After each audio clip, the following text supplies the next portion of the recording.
Today, we're diving into a really fascinating intersection of technology and biology. We're going to see exactly how high-performance liquid chromatography, or HPLC, steps in as a clinical detective to uncover hidden genetic hemoglobin variants hiding right inside a patient's blood. It's an absolutely incredible process, so let's get right into it. You know, it's wild to think about how a standard blood analysis can suddenly reveal complex genetic anomalies, completely changing a patient's diagnostic picture. I mean, you run a sample expecting your standard baseline results, and boom, the machine flags something totally different. It's like finding a hidden story written right there in the patient's red blood cells. Here is our roadmap for today. We'll be looking at detecting hidden hemoglobin variants, separating hemoglobins with HPLC, spotting HbS and HbC, dealing with elevated fetal hemoglobin, and finally, homozygous variants and system limits. Section 1. Detecting hidden hemoglobin variants. Okay, so hemoglobin is the protein in your red blood cells that carries oxygen, right? But sometimes genetic mutations throw a curveball, causing abnormal forms of this protein to develop. We call these hemoglobin variants.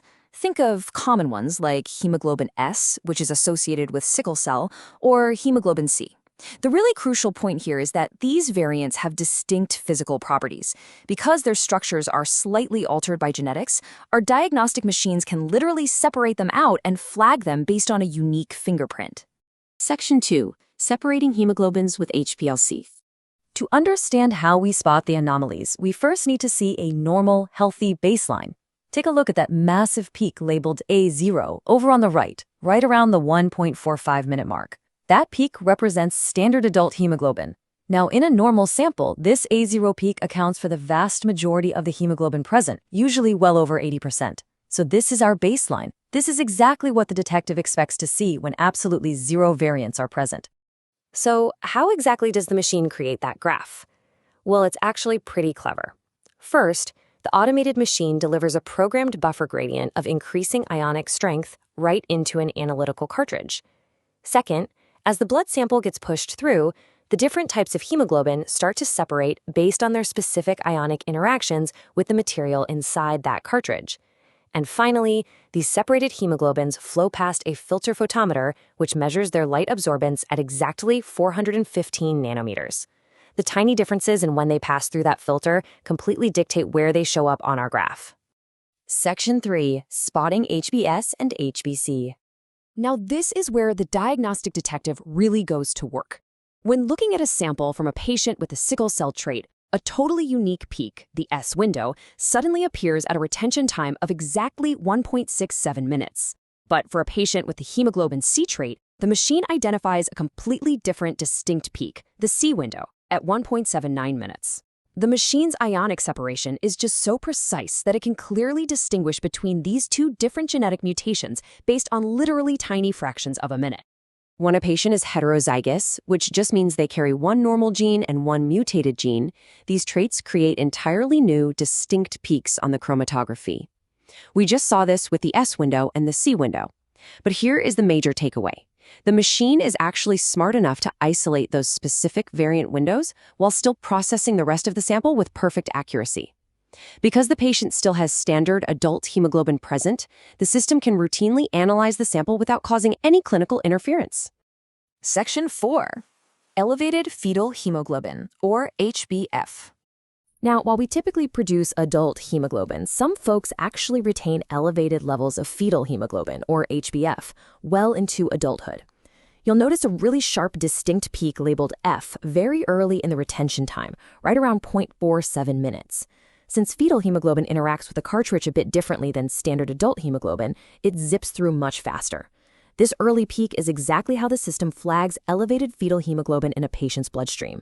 The really cool part is that the system is incredibly robust. According to the clinical parameters, it actually allows for up to a 10% concentration of HbF before it compromises the standard routine analysis. As long as that elevated fetal hemoglobin stays beneath that 10% threshold, our diagnostic detective just notes its presence, plots the early peak, and seamlessly finishes the rest of the blood profiling. Section 5. Homozygous variants and limits. Of course, every machine has its limits, and there is strict laboratory logic programmed into this testing protocol. If the combined area of those S, C, or other variant windows hits 60% or more of the total sample area, a major clinical rule gets triggered.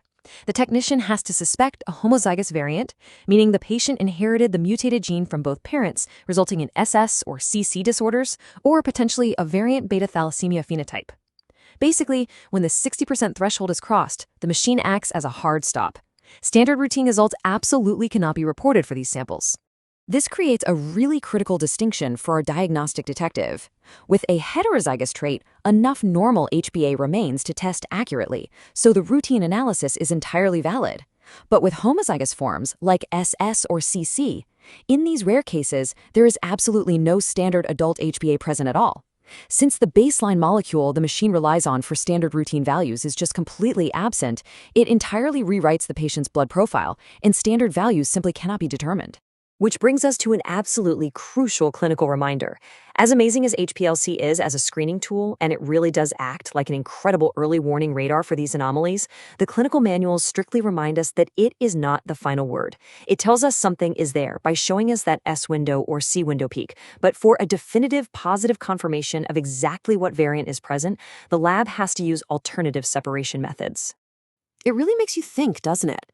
We run these routine tests every single day in clinics around the world, primarily just looking for a single baseline metric. But by using incredible techniques like high-performance liquid chromatography, we end up peering deep into a patient's genetic code, spotting sickle cell traits or fetal hemoglobin variants just by measuring ionic interactions. Thank you so much for joining this explainer. I really hope this leaves you marveling at the incredible complexity hiding inside every drop of blood and sparks some curiosity about what other biological stories might be waiting in our everyday data.